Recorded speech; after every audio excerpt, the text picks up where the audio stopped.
14 जून 2022 की दोपहर थी। ब्रिटेन के एक डिटेंशन सेंटर के सामने एक वैन में हमजा बैठा हुआ था। ये अली मजारी वाला हमजा नहीं है, ये वाला हमजा लगातार रो रहा था। उसके हाथों में हथकड़ियां थी।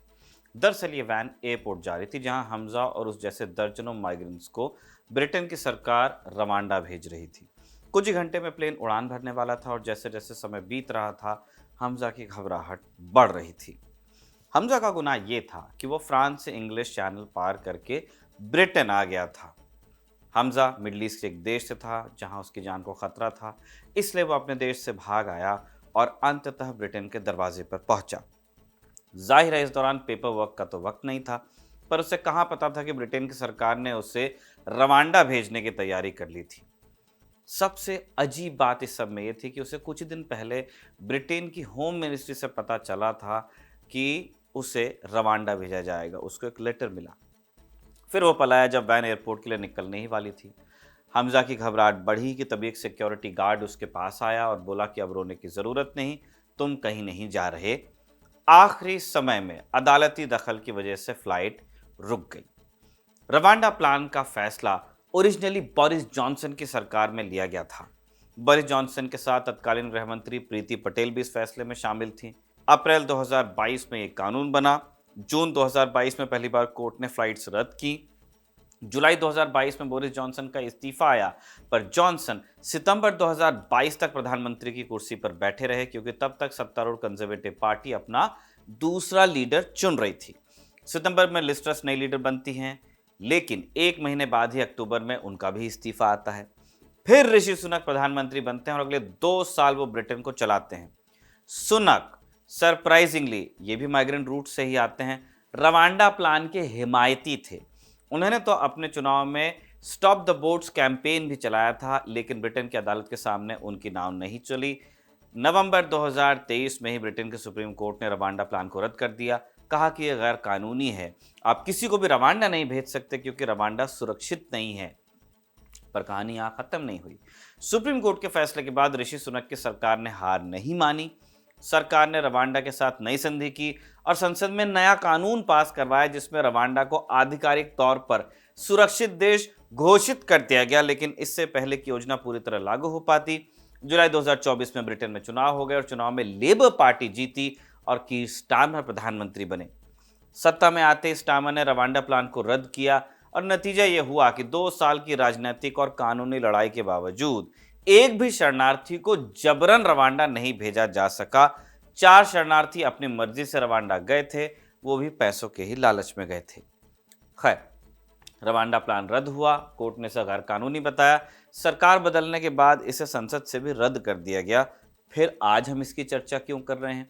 क्योंकि रवांडा ने इंटरनेशनल कोर्ट में ब्रिटेन के खिलाफ मुकदमा दायर किया हुआ था। आज उसका फैसला आया है। असल में ब्रिटेन रवांडा को इन शरणार्थियों को रखने के लिए पैसे देने वाला था, लगभग 700 मिलियन पाउंड यानी 9,000 करोड़ रुपए, इनके रहने खाने की व्यवस्था हो सके इसलिए। कीर स्टारमर की सरकार बनने से पहले लगभग 290 मिलियन पाउंड दिए भी जा चुके थे रवांडा को, लेकिन प्लान रद्द हो जाने के बाद फिर पैसा क्यों ही रवांडा जाता? लेकिन रवांडा ने आपत्ति जताई। उन्होंने कहा कि हम बहुत पैसा खर्च कर चुके हैं आपके प्रपोज प्लान के लिए, हमने बिल्डिंग्स बना दी हैं, घर बना दिए हैं, हमारा तो पैसा इसमें लग गया है, तो हमें कायदे से 100 मिलियन पाउंड यानी करीब 1200 करोड़ रुपए और आप दीजिए। और यह आपत्ति लेकर रवांडा पहुंच गया हेग के परमानेंट कोर्ट ऑफ आर्बिट्रेशन। अब वहां से फैसला आया है ब्रिटेन के पक्ष में। अदालत ने कहा है कि ब्रिटेन को पैसा नहीं देना है। अब कोर्ट के इस फैसले ने पूरे यूरोप की दक्षिणपंथी सरकारों को झटका दे दिया है, क्योंकि कई देश इस तरह का मॉडल बनाना चाहते हैं कि पैसा देकर शरणार्थियों को दूसरे देश भेजा जा सके। इटली भी इनमें से एक है, इजराइल है, ऑस्ट्रेलिया और डेनमार्क जैसे देश ऐसा पहले कर चुके हैं। लेकिन रवांडा प्लान के फेलियर के बाद कोई नई कोशिश अभी सामने नहीं आई है। इसलिए आज के शो में हम आपको बताएंगे कि रवांडा प्लान क्यों फेल हुआ, रवांडा अपने यहाँ शरणार्थियों को क्यों रखना चाहता है और अपने फैसले में कोर्ट ने कहा क्या। नमस्कार, स्वीकार कीजिए निखिल का। आप खबर गांव का डेली इंटरनेशनल बुलेटिन राजदूत देख रहे हैं।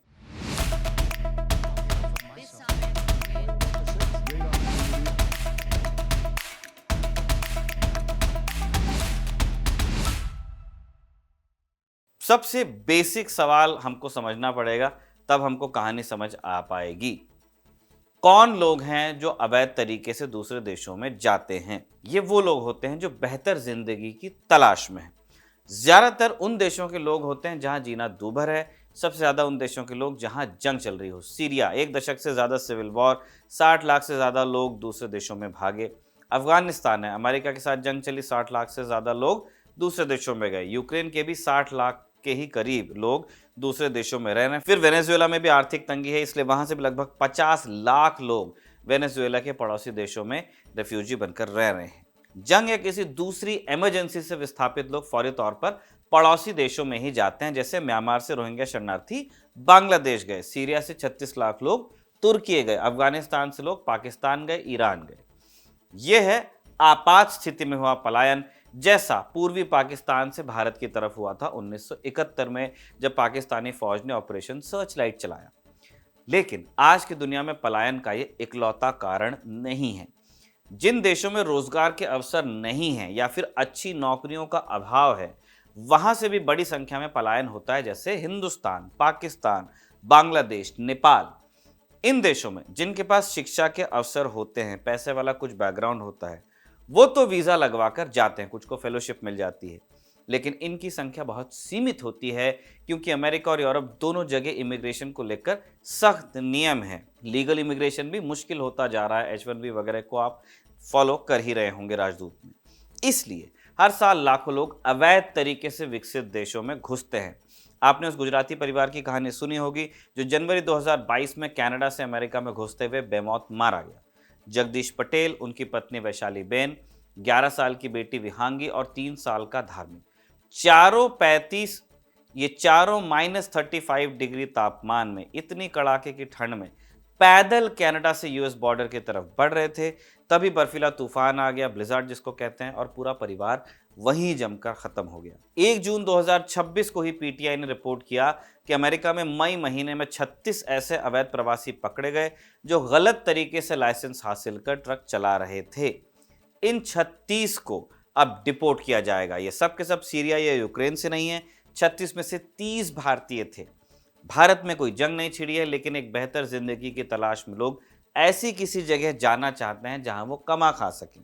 जब सीधे रास्ते से नहीं जा पाते तो डंकी रूट से चले जाते हैं। पटेल परिवार और इन 30 युवाओं की कहानी आपको इसलिए बताइए, विषयांतर इसलिए किया ताकि आप समझ सकें कि जिन अवैध प्रवासियों को हम कीड़ा मकोड़ा घुसपैठिया कहकर खारिज कर देते हैं, उन पर तोहमत लाते हैं कि ये लोग फलाना मकसद लेकर घुस आए हैं, उनका जनरली एक ही एजेंडा होता है, सर्वाइवल।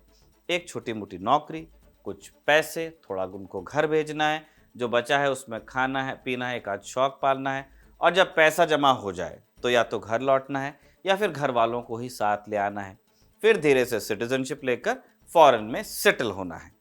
भारत से दलालों को पैसा देकर डंकी रूट लेने वाले लाखों युवाओं का अमेरिकन, कनेडियन, इटालियन और जर्मन ड्रीम यही है। जिन लोगों को ब्रिटेन से रवांडा भेजा जा रहा था, उनमें से ज्यादातर का ब्रिटिश ड्रीम भी यही था। इनमें से ज्यादातर ने वही किया जो एक वक्त पंजाब और गुजरात के कबूतरबाज, जो ऐसे लोगों को इलीगल तरीके से पहुंचाते हैं, ह्यूमन ट्रैफिकिंग करते हैं, अपने शिकारों को रटवाते थे। ये किसी तरह यूरोप अमेरिका की सरहद पर जाना है, एक रटी रटाई लाइन बोलनी है कि आपकी जान को खतरा है, इसलिए आपको शरण चाहिए।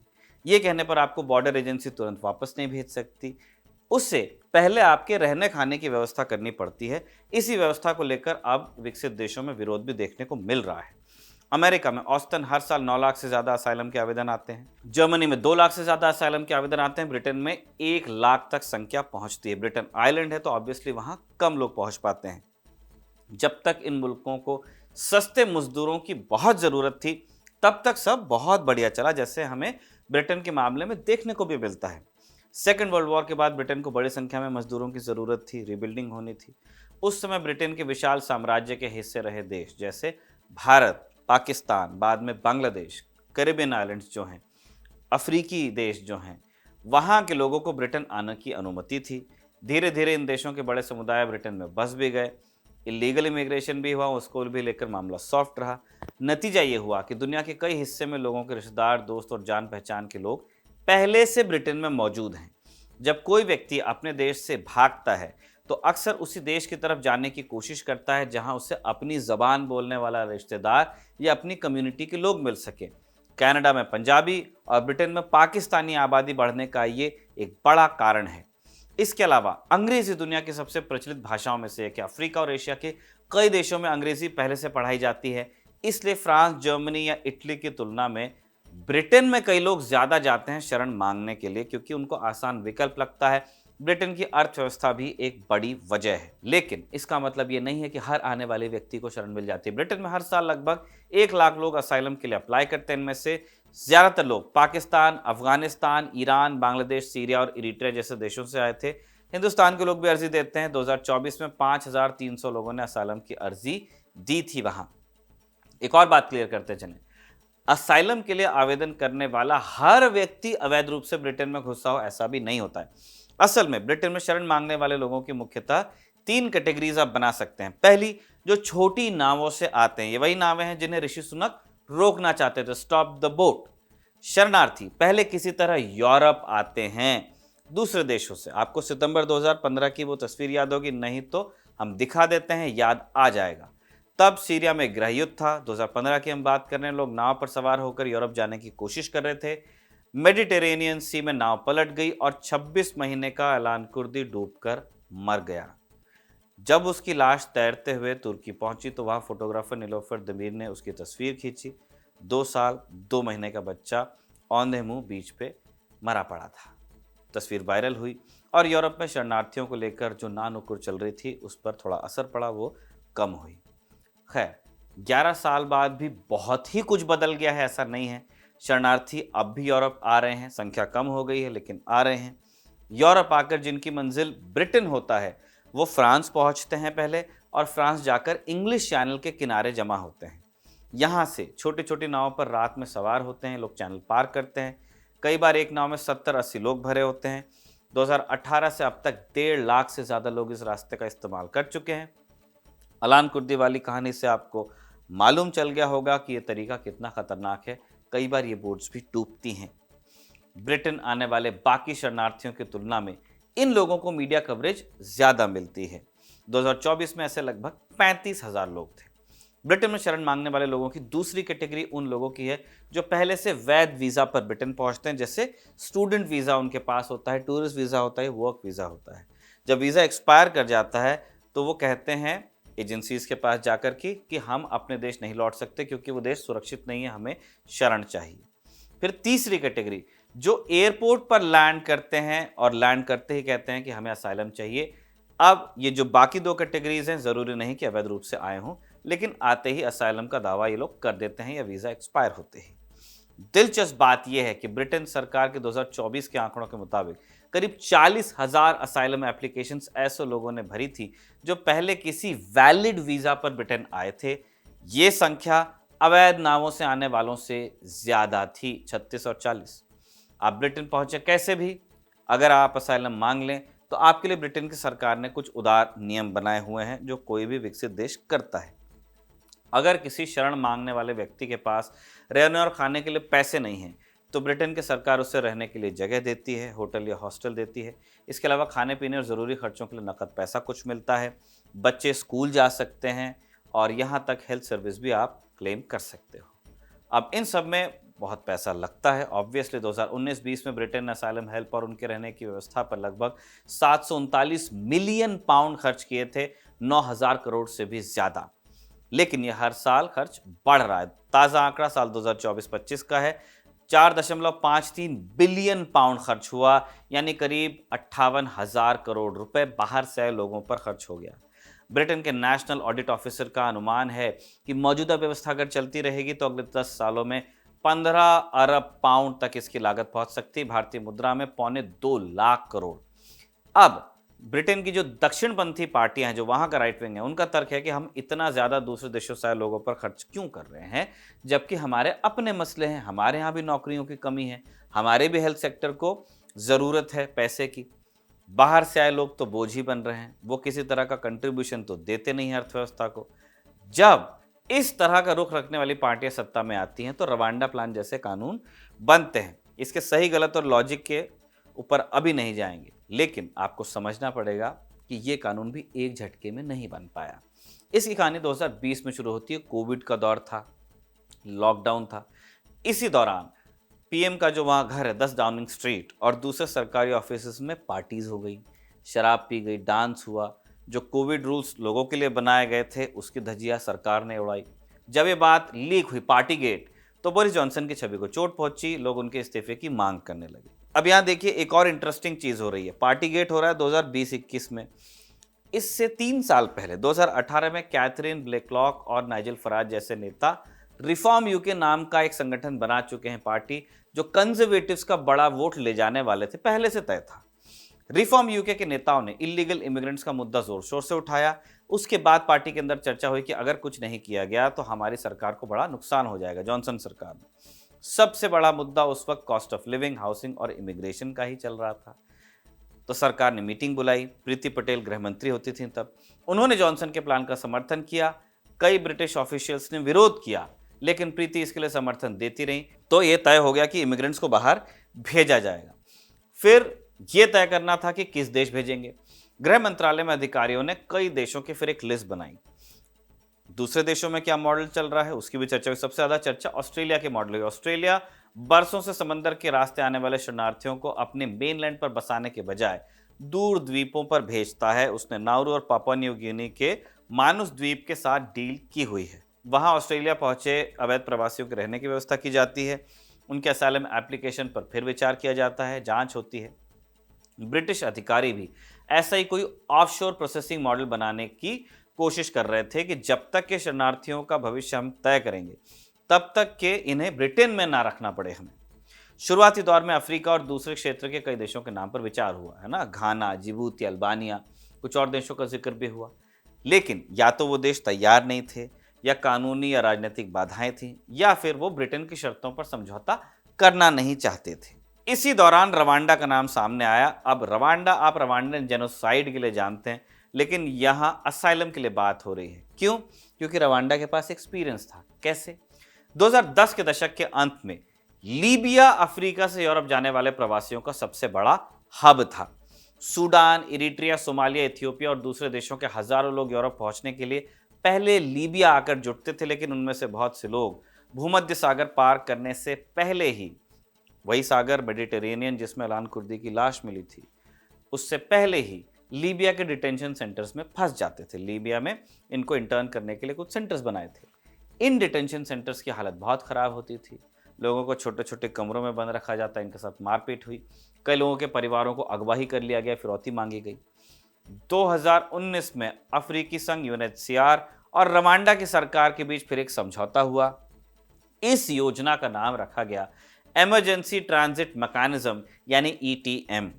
इस योजना के तहत लीबिया के डिटेंशन सेंटर्स में फंसे लोगों को हवाई जहाज से रवांडा लाया गया। रवांडा की राजधानी किगाली के पास डिटेंशन सेंटर्स बनाए गए। यहाँ इन लोगों को रखा जाता, उनके रहने की व्यवस्था होती, मेडिकल सर्विस मिलती। इसके बाद यूएनएचसीआर उनके मामलों की जांच करता। जिनके केस जेन्युइन होते, उन्हें वाकई खतरा होता अपनी पेरेंट कंट्री में, इन्हें किसी तीसरे मुल्क में बसाने की व्यवस्था की जाती। Canada, Sweden, Norway, Belgium, France, Netherlands जैसे देशों ने यहाँ से लोगों को लिया है। यानी रवांडा अंतिम मंजिल नहीं थी, वो एक तरह का ट्रांजिट कैंप था। 2019 के बाद कई लोगों को इस व्यवस्था से लीबिया से निकालकर रवांडा पहुंचाया गया। इस दौरान रवांडा ने दुनिया को दिखाया कि वो अंतर्राष्ट्रीय संस्थाओं के साथ मिलकर शरणार्थी कार्यक्रम चला सकता है। ये तो पहली वजह कि रवांडा के पास एक्सपीरियंस है। दूसरी वजह थी रवांडा खुद भी चाहता था, क्योंकि उसको पैसे मिलने थे, 700 मिलियन पाउंड रवांडा की अर्थव्यवस्था के लिए बड़ी रकम थी। और तीसरी वजह थी कि उन्हें अपनी इंटरनेशनल छवि सुधारनी थी। 1994 के जेनोसाइड के बाद रवांडा दुनिया में एक त्रासदी के प्रतीक के रूप में जाना जाता था। रवांडा रेडियो की बात करते हैं लोग। पिछले 3 दशकों में राष्ट्रपति पॉल कगामे की सरकार लगातार कोशिश कर रही थी कि देश की पहचान बदले। फिर ब्रिटेन जैसे देश के साथ डील करना डिप्लोमेसी में फायदा दिलवा सकता था। ब्रिटेन यूएन का परमानेंट करता कुछ नहीं, बात और है, अमेरिका का सुन सुन के वो बटन दबाते हैं, लेकिन यूएन का परमानेंट मेंबर तो है, सिक्योरिटी काउंसिल का वीटो है उनके पास। इसलिए रवांडा ने डील कर ली, लेकिन ये डील पूरी तरह सफल हो नहीं पाई। आधा पैसा रवांडा को मिला, लेकिन सिर्फ 4 रिफ्यूजी वहां पहुंचे। जो इंफ्रा सैकड़ों लोगों के रहने के लिए बनाया गया था वो खाली पड़ा है। रवांडा का तर्क यही था कि हमारा पैसा तो खर्च हो गया, हम वही आपसे वापस मांग रहे हैं। रवांडा के कानून मंत्री ने यह भी कहा कि हमें इस डील के खत्म होने की जानकारी तो प्रेस से मिली, ब्रिटेन की सरकार ने आधिकारिक रूप से हमें नहीं बताया था, इसलिए रवांडा हेग के परमानेंट कोर्ट ऑफ आर्बिट्रेशन में ये केस लेकर चला गया, क्योंकि दोनों देशों ने पहले ही तय किया था कि अगर कोई मसला हो जाता है तो हम हेग में ही निपटारा करेंगे। हेग में कोर्ट ने कहा कि डिप्लोमेटिक नोट्स में दोनों ने तय किया था कि प्लान रद्द होने के बाद कोई पैसा नहीं दिया जाएगा। कोर्ट ने यह भी कहा कि ये केस लड़ने में दोनों मुल्कों का जो पैसा खर्च हुआ है वो आप खुद खर्च करें, किसी एक देश को इसका भार नहीं उठाना पड़ेगा। तो ये आपको बताता है कि इलीगल इमिग्रेंट्स की जो समस्या है वो कितनी कॉम्प्लिकेटेड है, और जो कथित विकसित देश हैं इस प्रॉब्लम के जो क्रिएटिव सॉल्यूशंस निकाल रहे हैं वो कैसे मोड़ पर आकर फंस जा रहे हैं। इसी नोट पर आज का राजदूत कंक्लूड होता है। इसे साजिद ने लिखा और आनंद ने रिकॉर्ड किया। आप देखते रहिए खबरगांव।